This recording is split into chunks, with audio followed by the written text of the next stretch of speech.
agama. Mas gak dicekemi.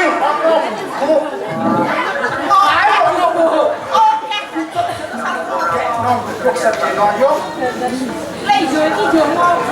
Ngancani aku turu. Lah wis turu kono kuwi. Wangon kono kuwi glok soro. Akeh kowe. Aku berapa? Koyo mas. Lah saking aku mledek kabeh.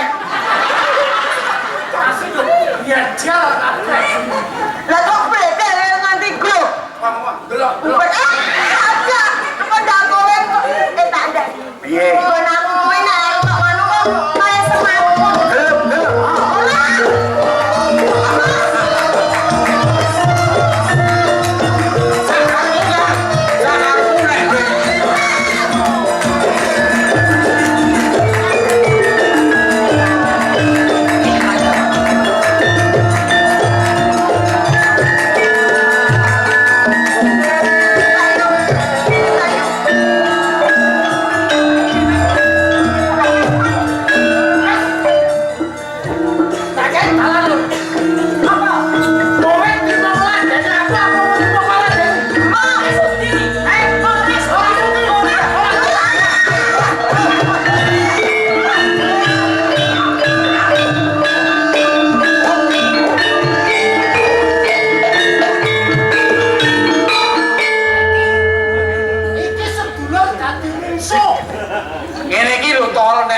Pabrik. Aku mau ngarep ngendikani dawuhe kersa dalem. Kon ngrusak bendung Segara Wiyasa. Ning gandeng aku ki kelingan. Nek salah siji wanita sing arep ngirim kuwi mau biyen yo pacanganku. Atiku lak dadi goreh. Kowe mau nek kuwi iki calon bojomu, apa malah wis kok? Ewu. Piye kowe? Jaluk tulung karepku pokoke kok apa sing kok karepe tak sebadani wis. Tulung. Manuta kenyut, mukti sawengi rantek sesuk. Aku apa? Saiki ngene yo. Ngene iki yo adikku. Saiki aku tak nekoni sithik. Oh, Duk, jenengmu ki sapa? Aku Arum Sari. Aduh, biyen aku kenal kowe iki Sarti, J. Sarti mah. Yo ora kok. Sarti mah. Argan sithik ngono lho. Omong kowe iki mat-matan rada sadis kok. Kowe iki bahasane wong saiki. Apa? Atiku kok goreh ya, Tol ya. Goreh apa? Kok kaya aku abot sing lemu tinimbangane kamukten ning gone ngersa dalem ki. Oh, ateges kowe iki wong esuk dene sore Tempe. Aku ora peduli. Ngono aku ora apa-apa. Apa-apa aku ngono. Ning aku ndek penuwun. Heeh. Nek iki engko wis tak polo, Heeh. kowe gelem ngladeni aku. Wis pokoke Saiki sedulur mau ngarep apa? Ning gandeng iki aku pamrih. Nek aku ora peduli. Wong loro to. Kowe tengen, aku kiwa. Saiki nek pancen kowe do ngenderke mudhek sira. Aku yo kuwi nomor 2. Bunten loro apa kowe tak gebuki ning kene ning kowe kenyut. Gede suaramu ning buktine ora. Calon oleh lemu. Kene pancen kowe karo aku. Kaya apa? Nek nganti kowe kalah, minggu tak golek. saiki ngene ya. Kowe sing gelut apa aku sing merwoso? Aku wae sapa kowe sing gelut? Kon Lah sing gelut. tuwa yo musuhe tuwa sing enom. Saiki rasa kokean bacot. Nek pancen kowe wani karo aku, ayo ijen padha ijen. Tampile. Ngono kalah dene nang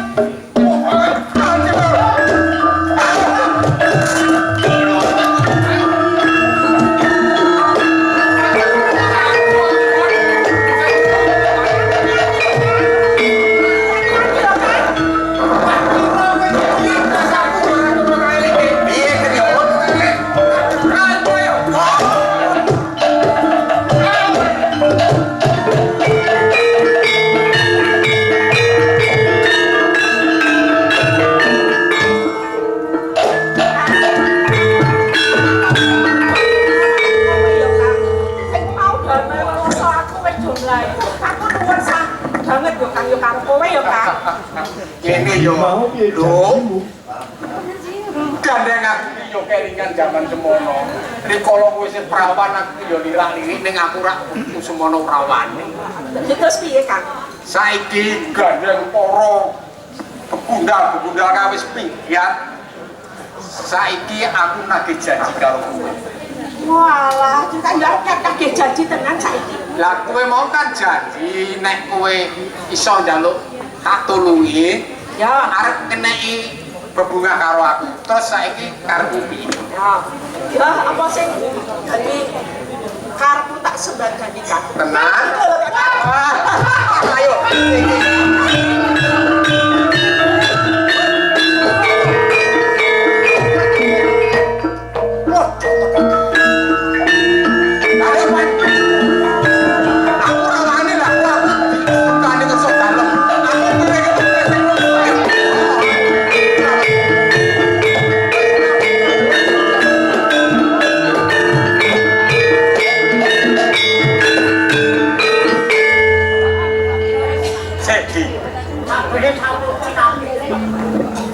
Oke, pawongan sing awake dhewe yo lagi ketemu iki. Tak takonan sikit.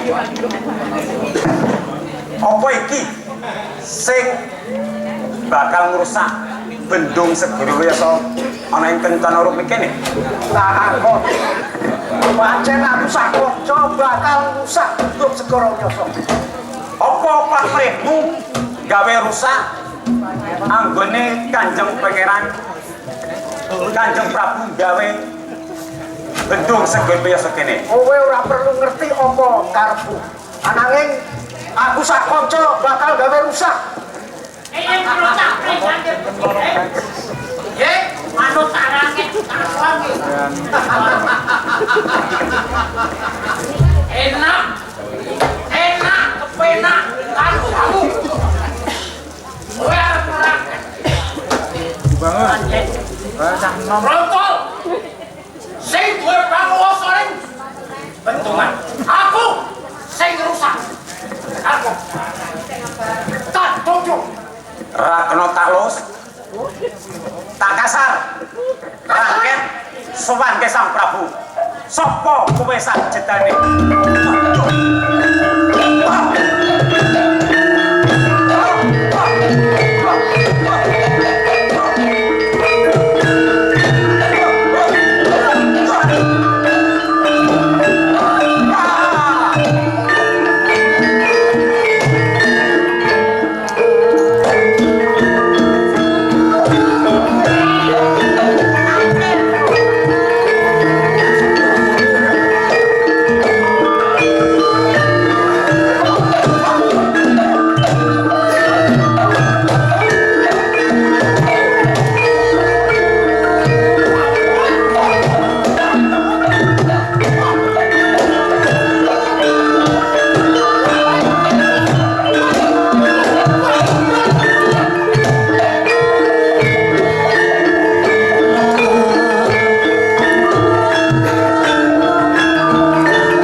Banduaji Sang Prabu. padha basuki sowanmu ana ing Pandhawa Agung Purakencana. Nggih. Berkah pangestu Sang Prabu Mustipaji. Suwan kula ing Pandhawa Agung Kraton Kencana Rubi mangke ing arah-arah.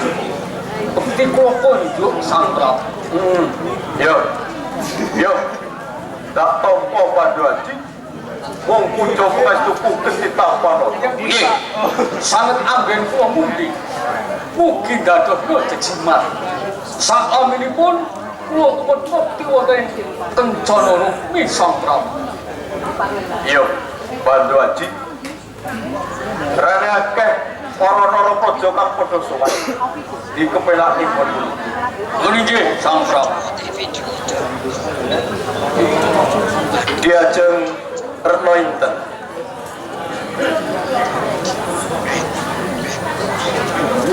Wes melu marak sowan ana Pandhawa Agung. Apa sekabehane pakaryanmu ana mburi wis rampung diajeng? Sakdene buat kula ngaturaken sedaya kawasilan. Akan sungkem pangabekti wonten ngarsa panjenengan Kang Mas. Yo. Tak tampa diajeng garwanipun kakang. Pangestuku tanpa nampa diajeng. Sangat anggen kula mungkin dadosaken jimat salamipun kula dherek buktinipun.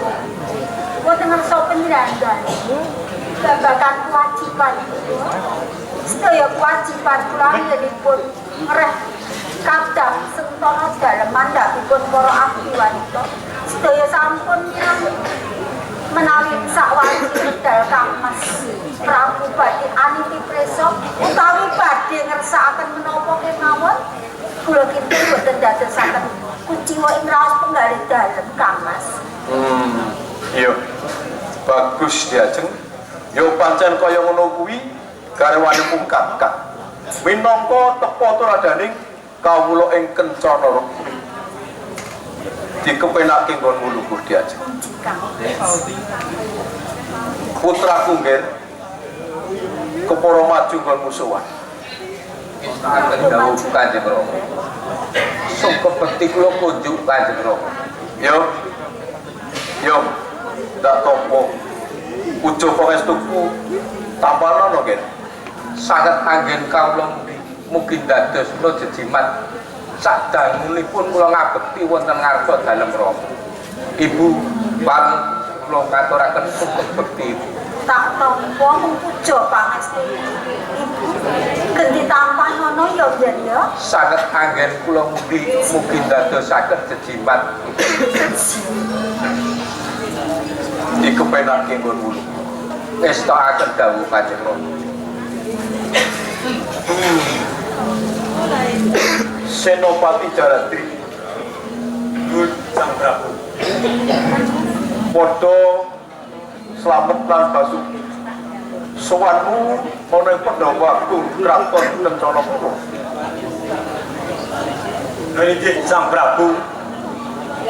Awit pikantuk berkah pangestu dalem anggen marak suwan kula basuki boten mangke alangan caduran menapa Sang Prabu.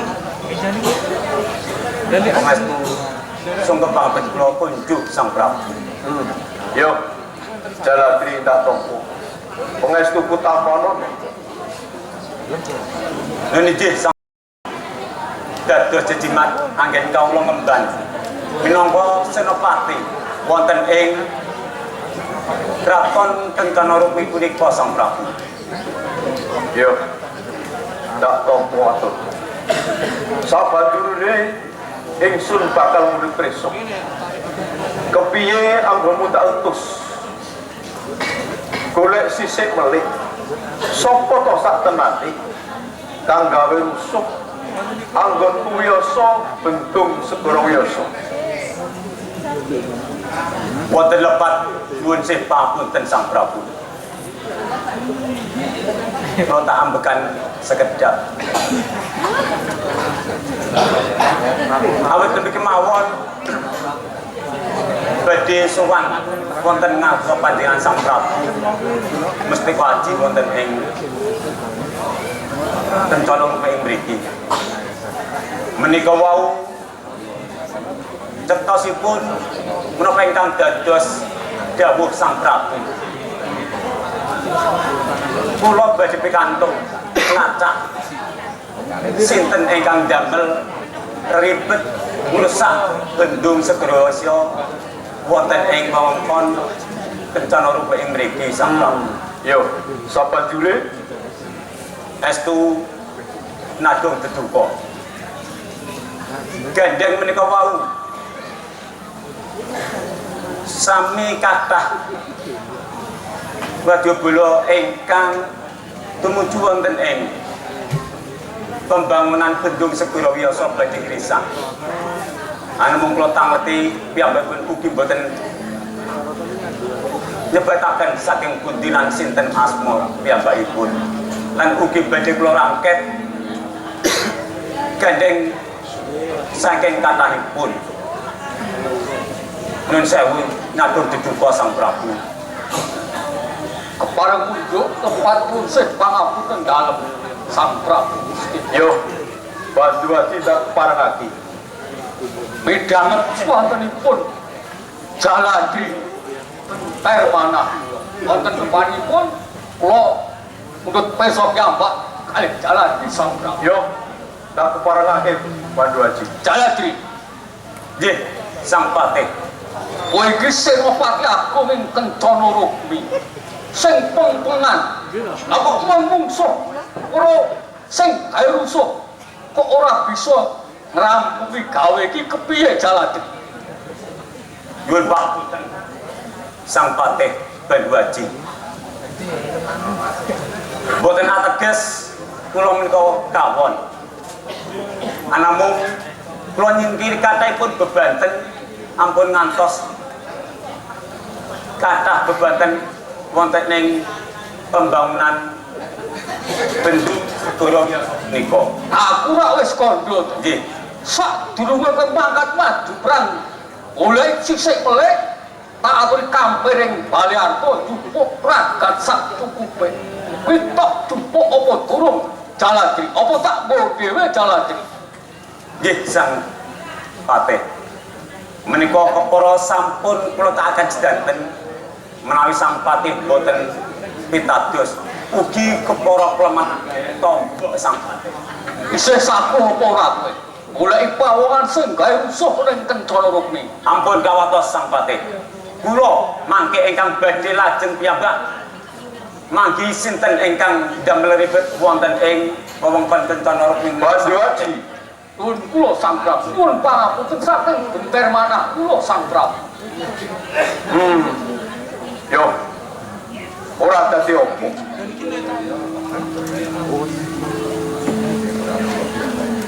Jaladri urung entuk gawe. Nggih, Sang Prabu.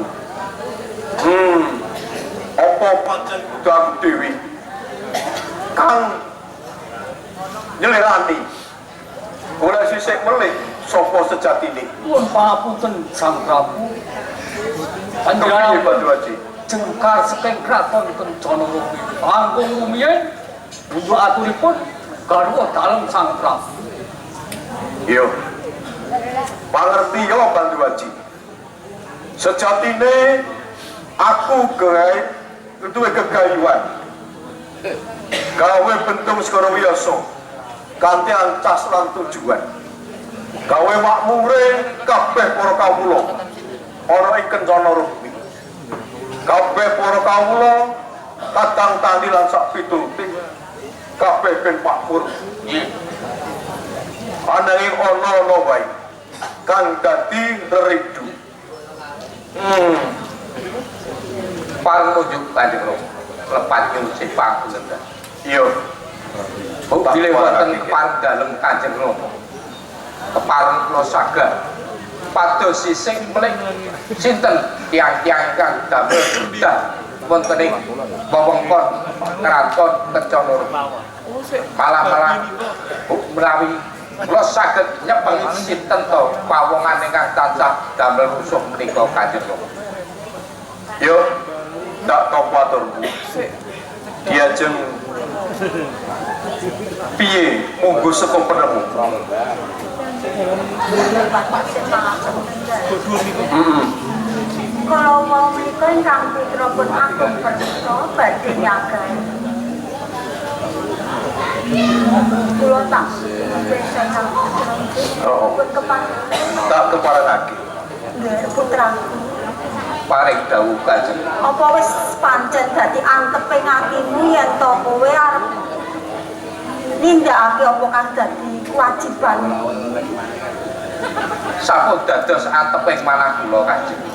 Kaya mangkono. Lan ugi kagem ngetingalaken dharma bekti kula dhateng Rama saha Ibu langkung-langkung dhateng kraton ing Kencana. Bagus tenan nek ngono nggih putraku. Wis tak anggap sliramu iki wis akhir dewasa, tegese wis duweni rasa tanggung jawab. Iso njaga keselamatan Ibu Sanju nggih. Nuniji Kanjeng. Yen sewu Kang Mas. Iya Ki Ajeng. Kula sarujuk kaliyan ingkang putra. Yo, yen pancen seleramu wis sarujuk pun kakang ora iso kepiye meneh. Mula saka kuwi putraku Gen ora kok ateges pun Rama nundung. Mula dak dawuhi kang sepisan suwana ana ngersane bapa Begawan sabda dadi ing ringin kembar. Budi ngelmu kawijayan lan uga tata kaprajan. Amarga ing tembe siliramu kang bakal bumati rata ana ing kraton Kencana. Lan uga ngiras pantes kaya kandhane kok golek sisik melih syukur bagi iso ngrangket sapa to sing gawe dredah ana ing kraton Kencana Rumi gawe rusuh anggonku wiyasa bendungan segara wiyasa. Nuniji wijang dawuh dalem Kanjeng Rama kepareng kula nyuwun pamit nyuwun tambahi pangestu Kanjeng Rama. Yo tak keparani pangestu wali-wali Pareng kula nyuwun pamit Kanjeng Rama. Sedaya Kanjeng Rama.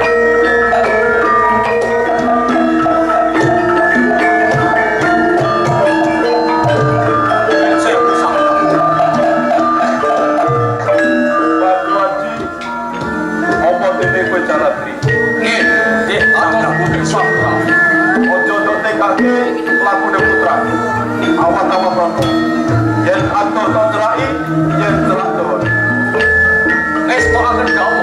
Pakai gampang rokok dalam aku sampai bersangun. Pamit sampai pangestu kamu. monggo rezeki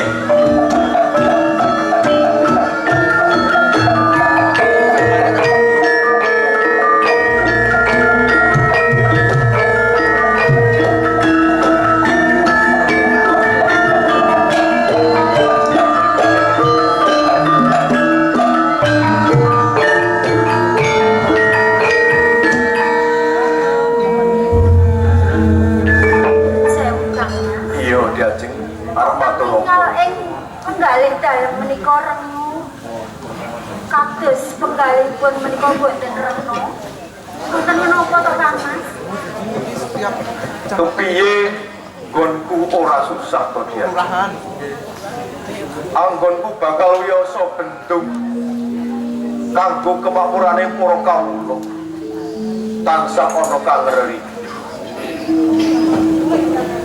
Rasane kaya keronta-ronta. Apa meneh putramu dhewe kang nyilirani bakal golek sisik penting. Dados nyuwun sewu panjenengan kuwatos dhateng kasugenganipun ingkang putra aku peruntungaken Kang. Iya. Pancen mengkono diajeng. Rasane kok ora prayoga yen aku mung lungguh ana ing dampar Kencana. Kersa dalem Aku dhewe bakal nyilirani, ingkang bakal njampangi putraku. panjenengan badhe mlapat ingkang putra. Kula nek sampun matur to Kang Mas, Agung Perwito menika sampun akhir dewasa, sampun saged njagi ing pengatos-atos, tegesipun saged njagi kawijenganipun piyambak. Menapa malih ingkang putra menika sampun dipun dherekaken kadang sentana dalem. Mboten wonten ingkang dipun kuwatos santen Kang Mas. Ning rasane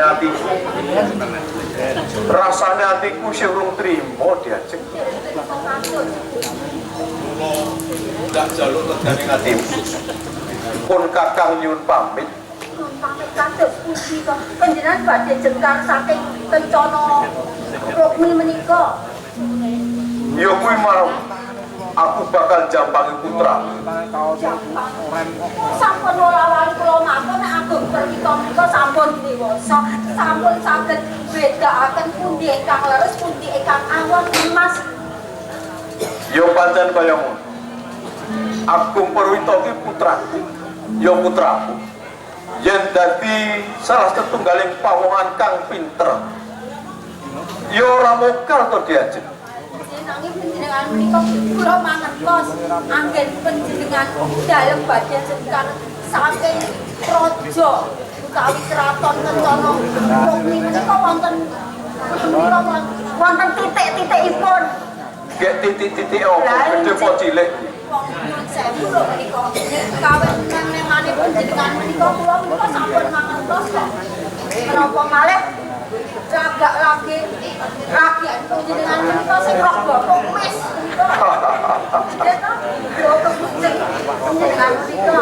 Kok yo isih kelingan. Pancen piagung iki nek gagah piteksa bagus ya kaya aku ngene iki. Lah, mboten main kok Kang Mas. Lah banjur kersane Sane panjenengan menika kula aturi lenggah sekeca wonten ing Kencana Rukmi menika boten satindak menika ing Jawi kathah sesawan cek endah-endah kaya dene putri ayuan kathah apa mergo aku wis tuwa wis sepuh nate yo wis ora tresno aku yo menika ora di dalam menika nek sami ora kok kaya ngono diajeng. kok yo kula aturi jenengan menika jumeneng kok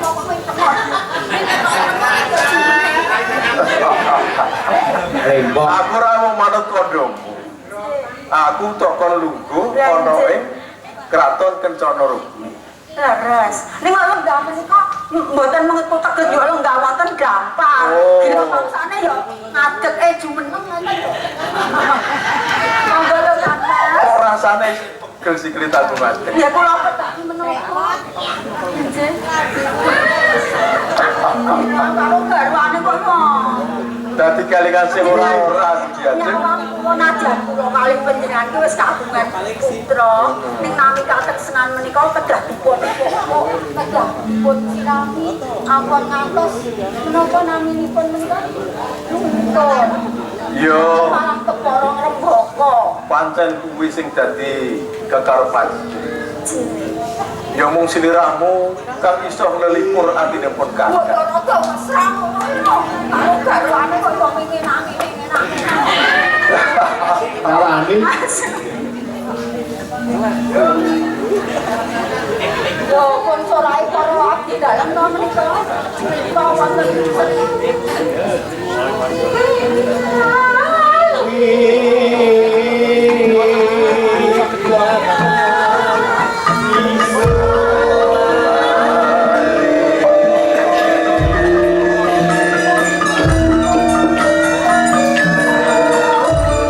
Iki wis mesra to diajeng.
mulai babu. Mulai sing rotok semua menika menika pancangan waktu tetesen katresnan panjenengan dateng kula. Katresan ora bakal Saestu tenang. boten wonten sanes kekalipun kula. Ora ana kejaba sing ning omah.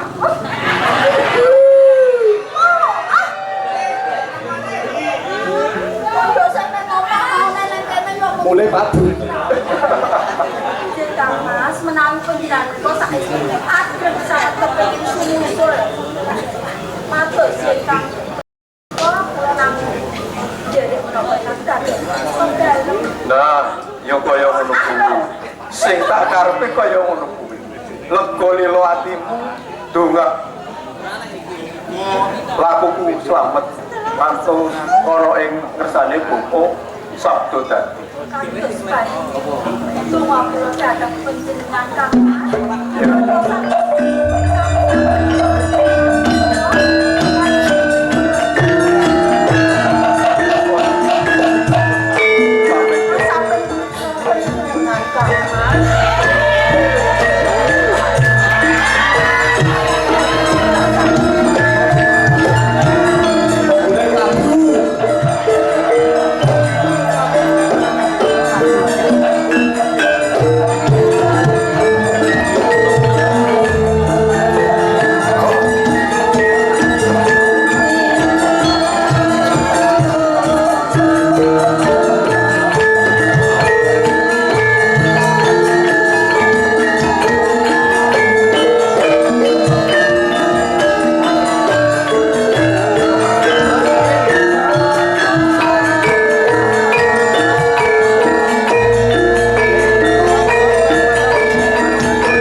sanget anggen kula mundi Bapak. Mugi dados jejimat sadangunipun kula gesang wonten ing Macapada. Ayo. Promangsa bombong atine wong liya ya. Kene sinirang. Kersa Prabu ana ing padepokan ing kembang diprayuga inggonmu nunggu ya None iki sendika Bapak. Kula Bapak. Kok sinirangmu wis ngadep ana ngarsaku apa pagawean kabeh Sedaya gawean sampun kula tindakaken mboten badhe uji Bapak. ya seneng kok Injen menika saestu Bapak. mongko gak ana sing ora ngiseni banyu iku aku arep sesuci ora ana banyu iki aku arep sesuci arep sing Gusti kang mati ora ana banyu pasang tak kira iku gor ngisor iki bolong ora dikuntut iki kuwi Mangkeh kula kalian para cantrik-mentrik menika badhe ngangsu toya wonten ing paguron ringin kembar menika Bapak. Kajenge wonten toya. ya ini yo aja kowe sing ngangsu kok awakmu gedene semono ngangsu dadi cilik Mboten menapa-napa kok Bapak. ning kowe yo sagu ngangsu kok Sagah. oh yo nganggo genteng kae genteng kae sini oke yo Kathah Bapak. kon nanti gendor-gendor ora pasti kok yo dipinake nggonmu tunggu ning para menteri sing wadon-wadon kan mau kok foto kabeh Sampun kula wentah dan kajenge ngiras pantes saged napa masak, saged olah-olah, saged olah tetanen wonten ing mriki Bapak. oh iya ya yen kaya aku matur nuwun tegese kowe iki nggon ngamping aku ana paedane Injen Bapak. ya dipinake sini Injen Bapak. Topan Topan wah sekabat kan ngene ngadep ana ngancah wong tuwa mesti ngantuk angger arep ngadep mesti madang dhisik mongkole madang ya tantuk ayo mesti ngantuk sajake nyeran kae Topan Topan Wah, kok nggih, bareng yen bae arep ning dinakan. Loh, aku ora dawuh kok. Ya lama sampe belum. Kok lahirin. Kowe iki nek arep sowan madang siki, kowe mesti ngantuk. Adaane anggere sowan ngadep ning ngarsaku mesti deglak-degluk ngono kuwi. Apa lemu buat gawe kekeselan kok kok wis nyerang kuwi ya ini paling ujug lepas nyuci tangan iya rene niki wae ora mungkin depan macul kejawi menika kaca sanget kaya ning kedah lapangan lajeng kang utang Jai, yo bang aku tentu. Sugeng kula kunjuk. Weh lah. Ya, pangestuku tak panono ya to, Pak. Jih. Sanget anggen kula mugi. Iya, datusno. Kegiatan sak lampipun kula. Ganep. Ya dilagi ganep nggonmu matur ngata. Jih, kok. Banjur piye? Pagaweanmu perkara tetanen sakwise kowe wis entuk ngelmu saka pendudukane awake dhewe perkara tani perkara gula mentah sawah piye dijaman sambut angin kula suwan wonten kali badhe atur yen angin pun para cantrik lan menteri angin pun gula mentah saben utai paten sak sampunipun nampi ulang saking raten saking iya sampai lan menteri anggenipun dhewe mentah ulah tetanen saha tanem kala wijul sak gorane sampai oh ngono malah piye ingkang kelan desa menika meh mawon panen. iki panen Nggih Bapak. Ketingal sanget panenanipun langkung sae. Langkung lemenaken sanget. Jangan sak sampunipun nampi pimbulan sakit. penduli awake Sakit terus hasilnya piye Pak? Panenane apa tiga matikel apa ya ming padha wae sakit tinggal matikel.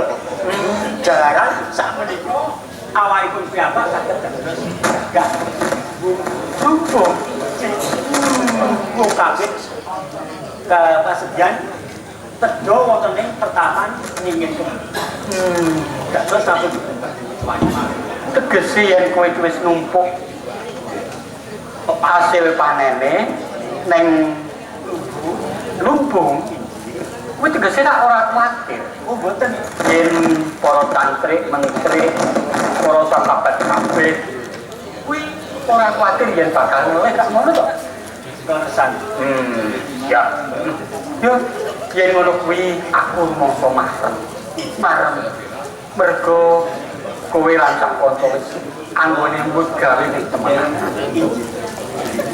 pancil resku iki aturipun sahabat nggih yakti kebayuan ingkang luhur ngoten boten badhe tumurun menawi namung dipun lantari kanthi pangancap kedahipun dipun lantari kanthi telaten saha pangorbanan ingkang turun rak mekaten to iya pancen bener kaya ngono kuwi kepala muji piye kula kajeng pangeran aku jalaran tiyang gesang mekaten kedah tanda praga lan ora weh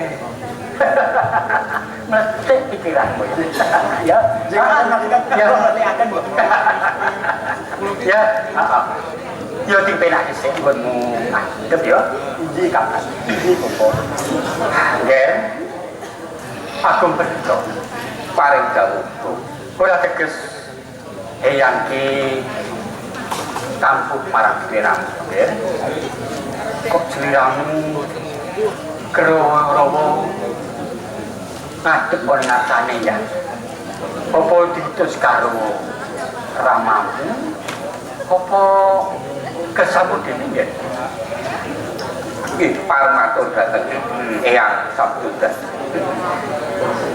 panci sowan kula wonten ing pertapan ringin kembar nggih kadewan saking Rama Prabu Mustika Aji kasmindah sowan ingin Kang Sukawruh babakan kasekten saha kawruh reing kaprajan ya salajengipun kula ugi kadhawuhan pados sisik melih sinten to tiyang-tiyang ingkang sami damel derdah wonten ing wewengkon Kraton Kencana Rukmi ugi ingkang badhe bangkaraken anggenipun Kanjeng Rama Yasa Bendung Segara Wiyasa menika ya ning sliramu ya sak lho niki awrat kados menapa kula sagah ya nggih aku perlu paring dawuh wong ngangsu kawruh kuwi abot ngangsu kawruh kuwi abot mergo ngangsu kawruh kuwi kudu ana perkorbanan tenaga pikiran lan turu bijak tekan pungkasane yen dheweke ora teguh mesti bakal ora kasembahan yen sliramu saguh kaya wong saguh yen sliramu kuwi ora saguh malah ora saguh sampun dados anteping manah kula Bapak lan ugi ing benjang kula ingkang badhe nglintir kawibawan wonten ing Kraton Kencana Rukmi dados menika sampun dados tanggung jawab lan kewajiban kula iya keparing unjuk piye kapan Rahning kula menika menawi dados kawulanipun. Raja Kencana. Kula ngilum toya wonten ing Raja Kencana ugi kula gesang wonten ing Kencana menika. Menawi wonten keparengipun kula badhe manunggal dhateng Kanjeng Pangeran menika asung pamrih supados pralampahan menawa ingkang panggilan. So kudu kowe yen manunggal karep karo Angger Agung Perwito kowe kudu jalaran yen ora tok pambian itu mesti wae ora bakal lakon. Injih. Nah ini guys. Yen siramu bakal ngangsu kawruh kudu sing teguh ati. Kudu sing manteng. Jalaran yen ilmu diupaya abot sanggah. Bisa. Kudu nganggo srana sing kudu bakal tok tindakan. Ya kuwi harus prihatin. Prihatin sing gedhe nggih. Sakwise kowe wis nampa ngelmu. Kudu tok tindakake. Kudu tok amalke nggih. Yen ora tok amalke bisa bakal nampa sikuling Gusti Kang Purba itu mati. Kaping pindhone bakal ngrukekke awakmu dhewe. Paribasan wong duwe ilmu kuwi yen ora ditindakake kaya nandur uwit ning ora awak. Arep mustra. Pangestunipun Bapa kemawon kula suwun mugi kula saged nampi wejangan dalem Bapa so saged nindakaken menapa ingkang dados kewajiban saha dawuhipun Bapa dhateng kula. Mongkok tenan atiku Nyai kula Bapak ngetonake yen Agung Perwito kuwi trai kusuma anturna tetelo kaprawiyane dikatonake nanggung jawab perkara negara injih kang kaping 2 sak temene eyang kuwi wis priksa ning durung wancine yen siliramu kuwi ngerti perkara sapa sing gawe gredak sapa sing gawe rusuh ing Kencana ning sesuk bakal ngerti jaran ramamu duwe kekarepan kang luhur bakal mulyakake kawulan ngrembete bakal ana sak negara-negara ing kiwa tengah iki ning mesti bae wong tumindak becik kuwi ana sandungane ana godane kuwi lumrah ning Gusti Kang Purba jagat bakal ngrampungi perkara iki mula sliramu aja kuntul wis kowe bakal tak lejaning wektune ora pas wektune durung wancine ya kowe remo dhisik ing pertapan ringin kembar sawetara sesuk yen dina kang becik sliramu bakal tak lejan ngelmu sing tok karepake lho niki ngestakaken dawuh Bapak kewan kula derekno kendaramu Agung Perwito kok ladeni sing kanthi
aku tak percaya.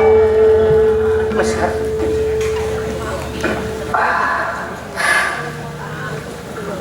Ngaten to. Piye? Ngaten to panjenengan anggenipun bebejoan kalian kula, Bapak. Kula menika pirang-pirang dinten raos kula menika. Sapendalu panjenengan menika. Ajeng kula jatilem. Asane sing koyoke pegel, sing masuk angin, sing gregesi. Nggih. Nggih mboten. Aku ngrasake atur mugi kok umet. Lah terus karepmu ki kepiye? Kula niku ngrumaosi, nek kula niku sepuh wis ora meneh. Oh. Iki tundone iki Sujono to. Lah nggih. Weh. Kula niku sejono kalian panjenengan Bapak. Mengko disitoni. Aku ki ngeling-eling sapa iki wong wadon kang lagi ngadep. Aku kaya ngerti. Iki ki sak temene yen ra kleru. Iki ki sembahyang awake dhewe. Kula niku dereng Nek ora mangertos. kleru. Iki kuwi putrane kang sinuwun Bapak Koro ing Kencana Pura. Aku masuk kok terus Lah biasa panjenengan menika pun wong wedok. Ya, monggo dipun lajengaken menawi badhe ngendika. Monggo. Monggo. angger aku kowe nesu ngono ki aku mosok angger bengi lunga terus aku ki golek begenggek ngono kok ki. Lah lagi ngadeg wae ora kok golek begenggek. Wah, wis ora kuat ngadeg iki. Ya. Sing jenengan niku mboten saged ngadeg Bapak. Kosek iki takonan isi apa bener apa luput aja nesu sithik to Nyi. Mulai nih. Wah, nesu ngono kuwi terus aku ampun terus apa sing ngenehi wedan aku kok. Lho, Injih Eyang. aku njaluk pangapura nang samaya. Nek ora kleru Sliramu kuwi putra dalem ing Kencana Pura. Injih Eyang. Eyang Putri, kula menika Sekar Mirah, putranipun Rama Prabrangkara saking Kraton Kencana Pura. Ya sing gedhe pangapuramu ya, Nduk.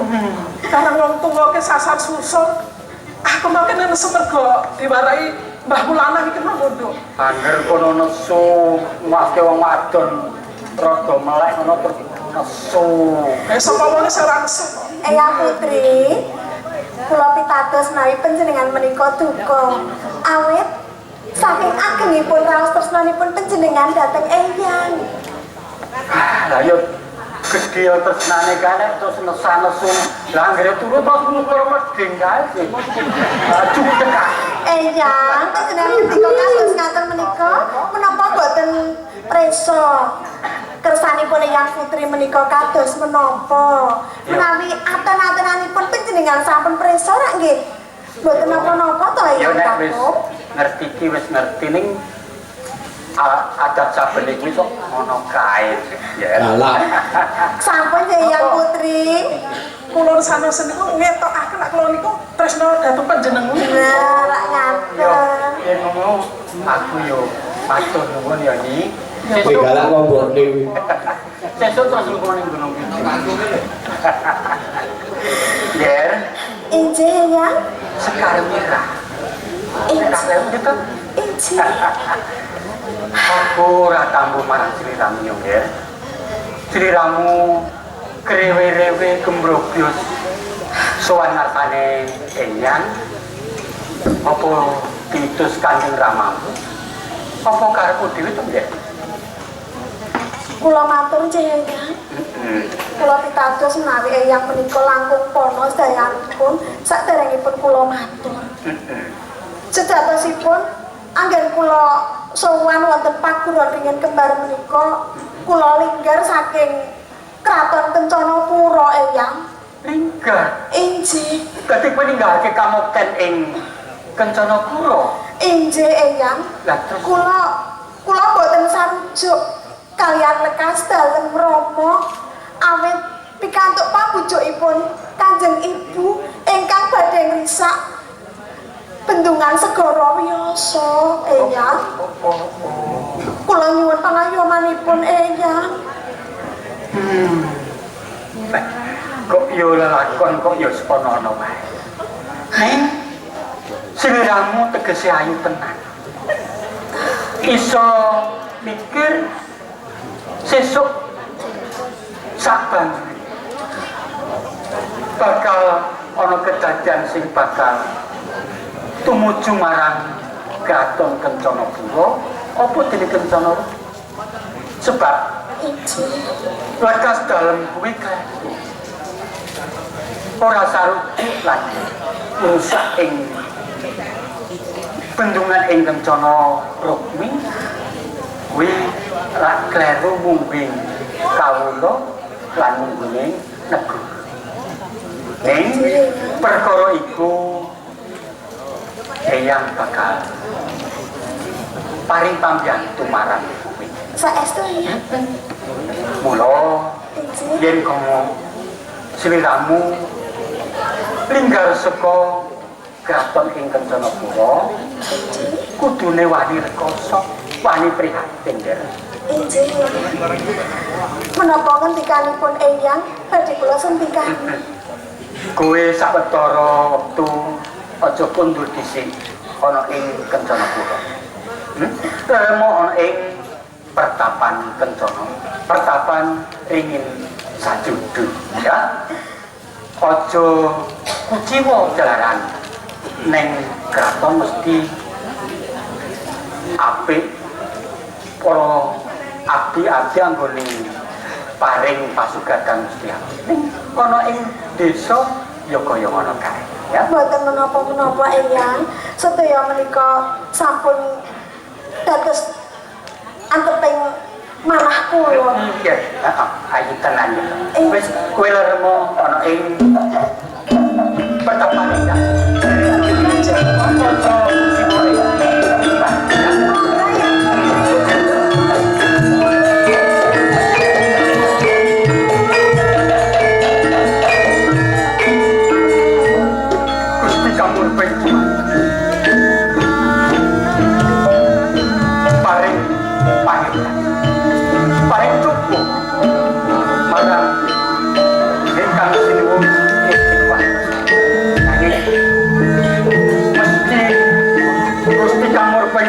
Bakal ngerampungi perkara ini. Kamu bakal nyuwun minta sing Gusti muga-muga lelakon iki endah.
ngikuti.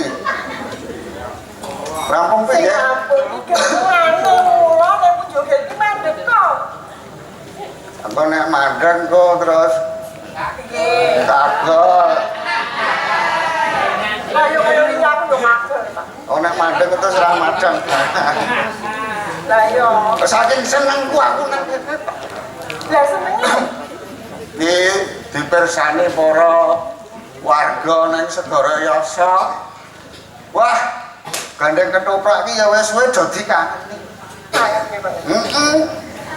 Sing penonton akeh banget ana 4.000 luwih. 5.000 apa? Punjul ya. Sing pojok mati.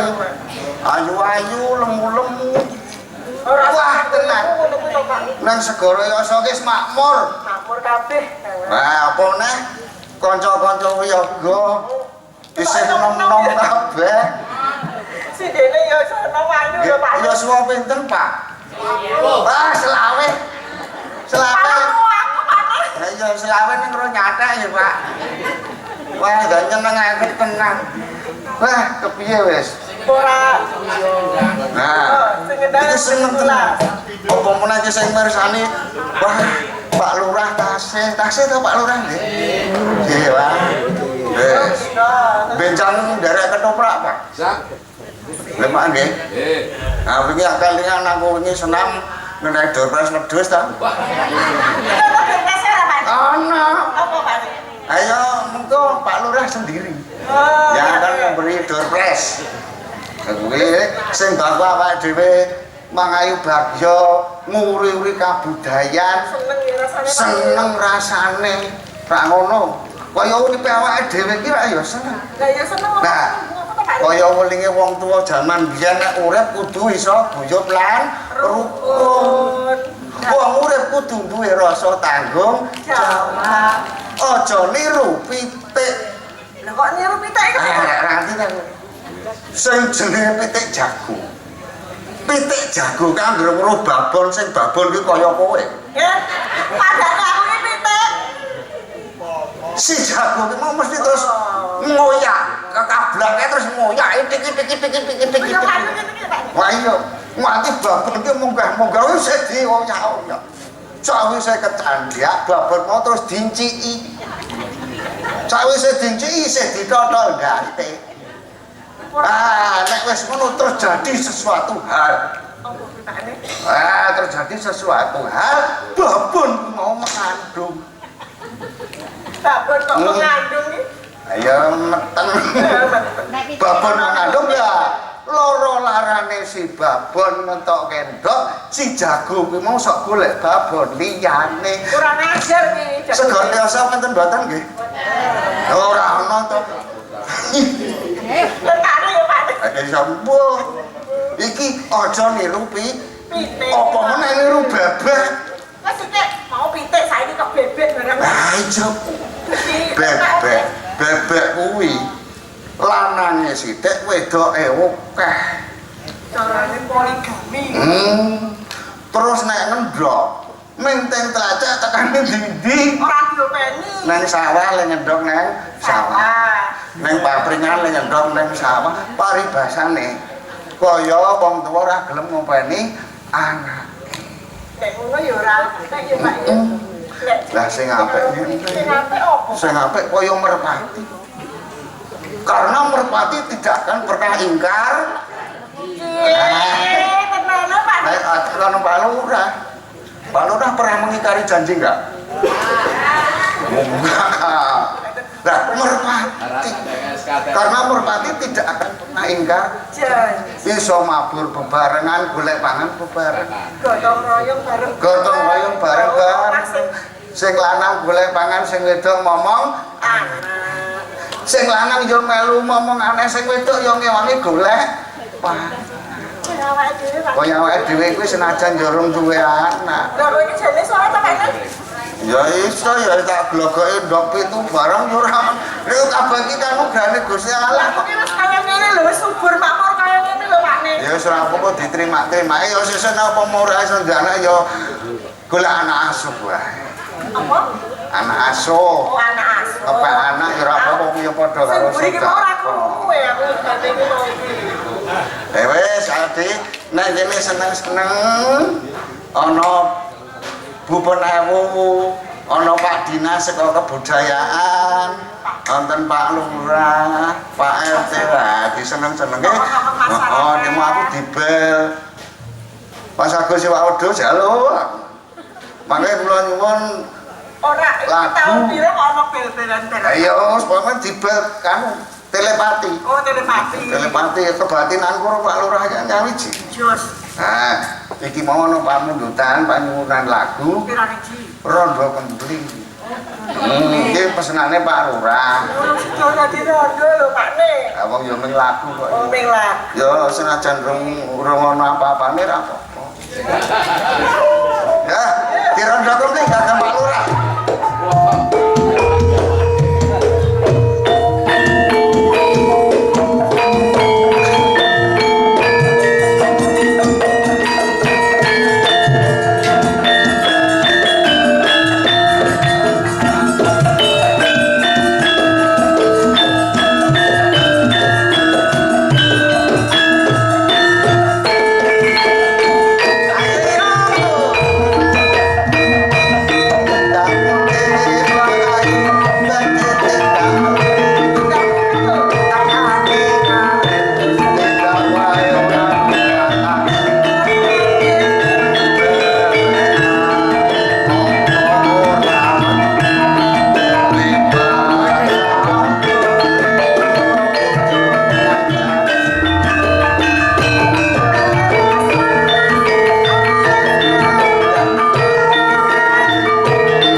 Ana pengen apa? Ya kalau ki ya ngene iki sing tak karepke seneng-seneng. Ora iso ngomong awak dhewe ya le bebrayan ora ya wis wae ya kudu iso menciptakan kerukunan dan keindahan keluarga. Ora nek biasane ya sampean ki nek ora beneran jenenge sarsu wae ngono kan lho Pak. Wah, Iki piye wong Pak? kabeh ora iso ana sebab. Halo Atun, karo Agus kawin. Iki sing kagungan son arep nyawet. Badhe ngersakaken menapa?